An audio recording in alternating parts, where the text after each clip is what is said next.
Hello. My fiancée Jessica started refusing to sleep with me, claiming she wanted to save herself for marriage. After 8 years together and countless intimate moments, this sudden change made no sense. We were already living together, planning our wedding for next spring, and had never been particularly religious. But there I was, getting shot down night after night while she grew increasingly distant and irritable. The first red flag should have been her new obsession with her phone. Jessica would take it everywhere, even to the bathroom, and would instantly flip it face down whenever I walked into the room. She'd started working late at her marketing firm, often not coming home until 9 or 10 p.m., claiming big projects and client meetings. I trusted her completely, so I didn't question it. Looking back, I was an idiot. It all came crashing down last Wednesday. Jessica had left her laptop open while she took a shower, and a message notification popped up from someone named Mike from work. My heart stopped when I read it. "Last night was amazing, baby. Can't wait to see you again tomorrow. Don't forget to delete these messages like usual." I felt like I'd been punched in the gut. With trembling hands, I opened their chat history. Jessica hadn't deleted their previous conversations yet, and what I found made me physically sick. They'd been having an affair for the past 3 months. The messages were explicit, filled with details of their hookups in his car, at his apartment, and even in the conference room after hours. All while she was telling me she was too tired, too stressed, or wanted to wait until marriage. But it got worse. As I scrolled through their messages, I discovered she'd been mocking me to him. She complained about how I was too nice and boring in bed. She joked about how I believed her excuses about working late. There were even messages about how she planned to keep me on the hook until she was sure things would work out with Mike, because I was financially stable, and Mike was still figuring things out. The betrayal cut deep, but what really killed me was how she turned our intimacy into a weapon. She wasn't just cheating. She was actively using sex as a tool to manipulate me while freely giving herself to someone else. 8 years of trust and love reduced to a cruel game. I sat there, staring at the screen, as years of memories suddenly took on a different meaning. All those girls' nights out when she came home late, the mysterious text messages she'd quickly delete, the sudden business trips that came up with no notice. How many other Mikes had there been? I heard the shower turn off and knew I had minutes to decide what to do. Part of me wanted to confront her immediately, to scream and demand answers. But a colder, more calculated part of my brain kicked in. If I was going to handle this, I needed to be smart about it. I quickly took photos of the messages with my phone, logged out of her laptop, and put it back exactly as I'd found it. That night, I pretended everything was normal. I kissed her goodnight and told her I loved her, the words tasting like ash in my mouth. As she slept peacefully beside me, I lay awake, my mind racing with plans. She thought she was the one playing games? Fine. But she was about to learn that two could play at that game, and I was playing for keeps. The next few days were a masterclass in self-control. I watched Jessica go through her usual routine, getting dressed up for work, taking private phone calls on the balcony, and maintaining her convenient headache whenever I initiated any physical contact. But now I saw everything through new eyes. Every kiss goodbye felt like a mockery. Every "I love you," a calculated lie. I started documenting everything. Times she left, times she returned, screenshots of our joint account showing suspicious purchases at restaurants I'd never been to. I even bought a small voice-activated recorder and left it in her car under the seat. Was it crossing a line? Maybe. But she'd obliterated all the lines when she decided to turn our relationship into a joke for her and Mike's amusement. The recordings were enlightening, to say the least. Not only was she meeting Mike during lunch breaks, but she was also coordinating with her best friend Sarah to cover for her. "Just tell him we're having girls' night again," she'd say, laughing. "He never questions it when you're involved."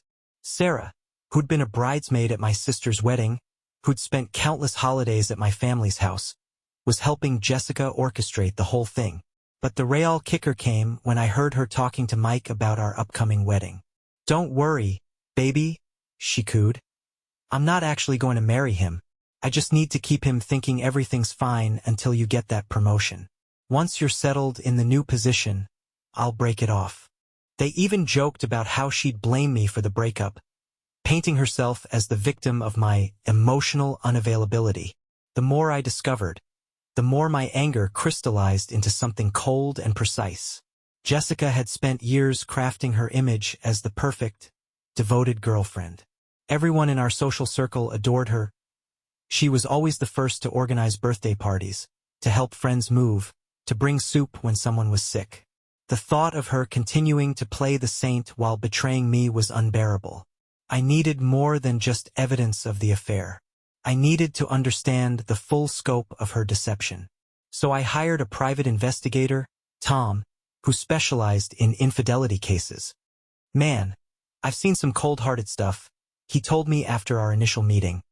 But using a wedding as cover while you wait for your side piece to get promoted? That's a new one. Tom worked fast. Within a week, he'd gathered photos of Jessica and Mike together, documented their regular meetings at a small apartment downtown, paid for in cash, naturally, and even uncovered something I hadn't expected. Mike wasn't the only one. There had been at least 2 other men over the past year, both conveniently written off as work contacts whenever their names came up.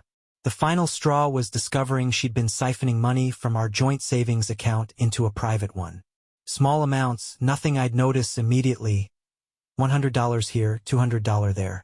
But over the past year, she'd managed to redirect nearly $15,000 of our wedding fund.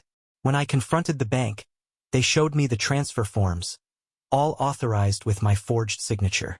Each new revelation felt like another twist of the knife, but I forced myself to stay focused. Jessica thought she was orchestrating some brilliant exit strategy, but she had no idea what was coming. I spent my nights planning while she slept soundly beside me, probably dreaming of her future with Mike.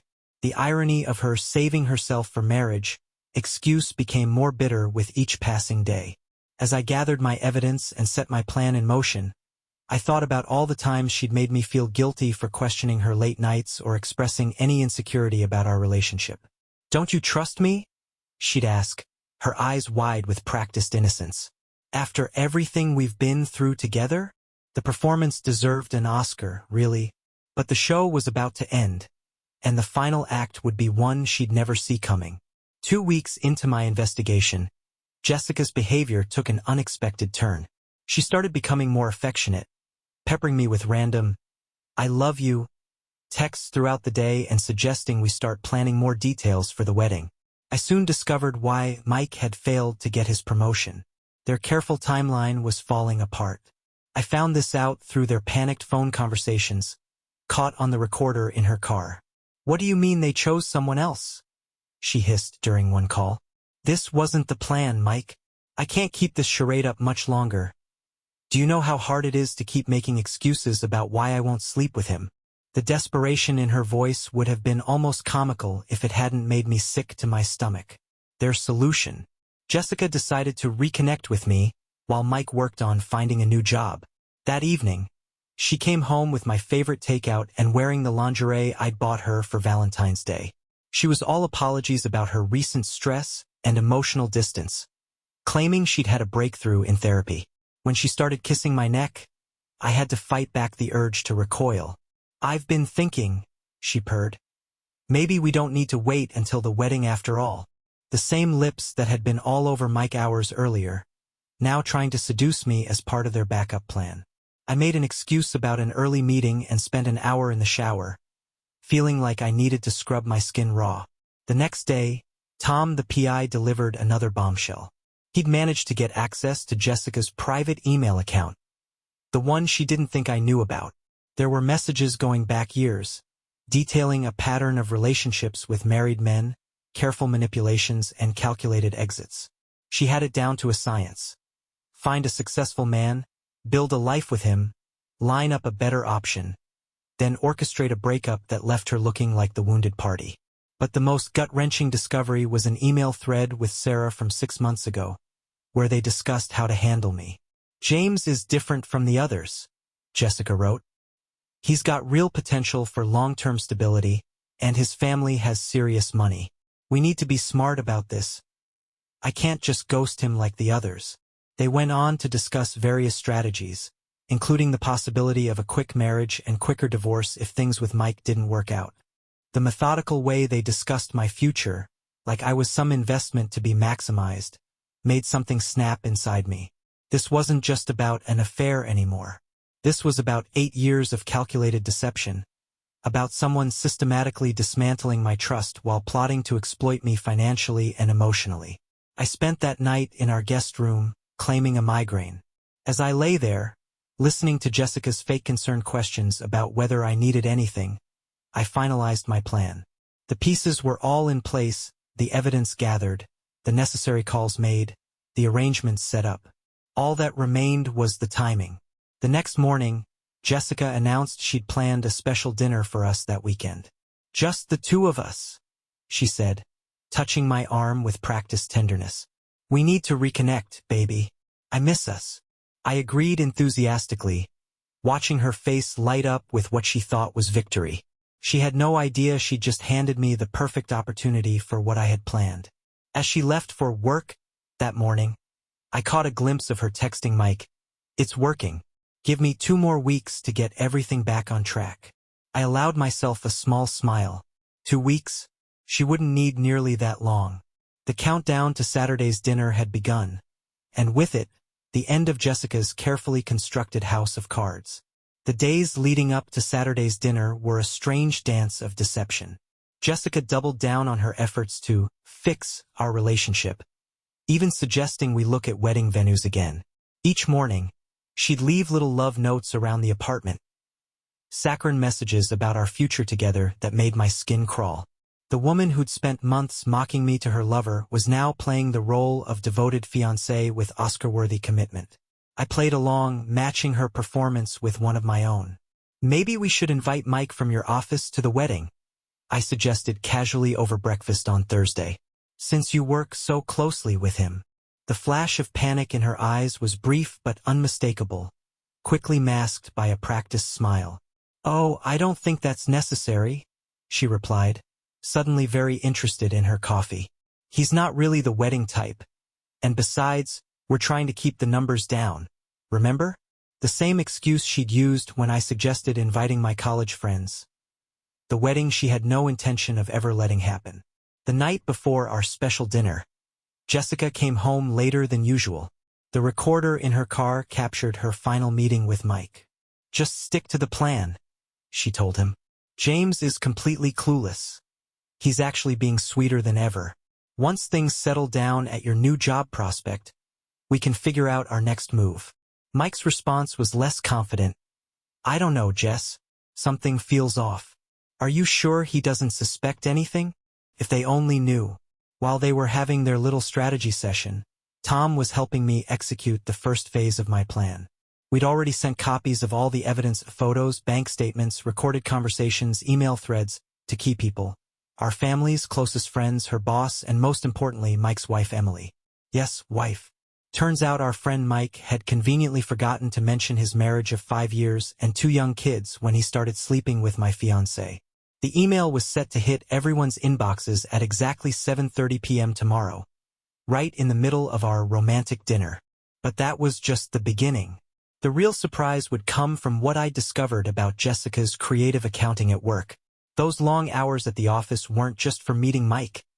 She'd been manipulating client accounts, skimming small amounts and covering her tracks with forged documentation. The same technique she'd used on our joint account, but on a much larger scale. Saturday morning arrived, and Jessica was in full romance mode. She spent hours preparing what she promised would be a memorable evening, humming to herself as she cooked. I watched her move around the kitchen, noting how easily she'd slipped into this role of loving partner, wondering how many other men had seen this same performance. "I made reservations at La Maison," she announced proudly. "Remember our first date there?" Of course I remembered. It was the same restaurant where, I now knew, she'd met 2 of her previous marks. The symmetry was almost poetic. She'd chosen the site of her past conquests for what she thought would be another triumph. Instead, it would be the stage for her undoing. As evening approached, I got dressed in the suit she'd bought me for my last birthday. "You look handsome," she said, straightening my tie with practiced intimacy. Her hands lingered on my chest, and I fought back a wave of revulsion. A few more hours, I reminded myself. Just a few more hours, and the mask she'd worn for 8 years would finally crack. La Maison was exactly as I remembered. Intimate lighting, soft jazz, overpriced wine. Jessica ordered champagne, her eyes gleaming with what I now recognized as calculated charm. To us, she toasted. And new beginnings. I clinked glasses, watching the time on my watch. 7:15 p.m. The irony of her chosen phrases wasn't lost on me. New beginnings indeed, just not the kind she was planning. As we worked through our appetizers, she launched into an obviously rehearsed speech about how much our relationship meant to her, how she'd had time to reflect on her recent behavior, and how she was ready to fully commit to our future together. "I know I've been distant lately," she said, reaching for my hand across the table. "But I want you to know that's all going to change. Starting tonight." The same lines she'd probably used on countless others, delivered with practiced sincerity. I checked my watch again. 7:25 p.m. Right on cue, her phone buzzed. Then mine. Then her phone again. And again. The synchronized symphony of notifications I'd been waiting for. I watched as her expression shifted from mild annoyance to confusion, then to dawning horror as she read the messages flooding her screen. What is this?" Her voice trembled as she scrolled through her phone. "James, I'm getting weird messages from everyone. My mom, your sister, Sarah. Why are they all sending me these screenshots?" The color drained from her face as realization set in. "How did you? Oh, you mean the evidence of your affair with Mike?" I kept my voice calm, taking a sip of wine. "Or are you more concerned about the photos? The bank statements? The recordings? You'll have to be more specific. There's quite a lot to go through." She started to stand, but I wasn't finished. "You might want to stay seated, Jessica. See, right about now, Mike is having a very interesting conversation with Emily. You remember Emily, right? His wife, the mother of his children, the woman you knew about but conveniently never mentioned to anyone. James, I can explain." Her mask was cracking, the practiced innocence giving way to panic. "Explain what?" "How you've been sleeping with a married man while playing the waiting until marriage card with me. How you and Sarah planned to exploit my family's money. Or maybe you'd like to explain the creative accounting at work.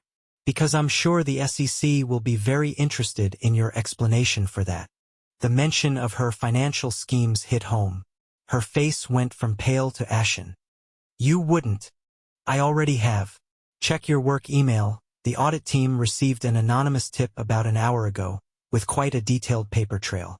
You're good with numbers, Jessica, but not quite good enough. Oh, and I took the liberty of copying the firm's managing partner on that email about your affair with Mike.